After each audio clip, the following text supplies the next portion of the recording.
In this video, I want to show you how to merge cells in Excel. So to do that, open your Excel. Merging cell is very important or useful, especially if you want to use it to write a headings for data sets, or you want to group some data sets into one heading. For instance, if you want to match some particular cells, what you need to do is that open your cell and come under Home, then select the cell you want to merge. For example, let's say you want to merge all this into one. After highlighting it like this or selecting it like this, make sure you are under Home, then you will see Merge and Center. Click on the drop down and you will see Merge Cell.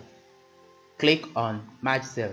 You can see it has been merged, and if you want to write therein, you can write.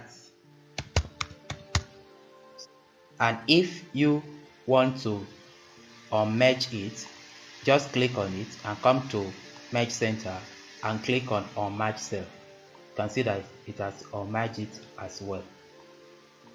So this is how to merge cells in Excel. Thank you for watching.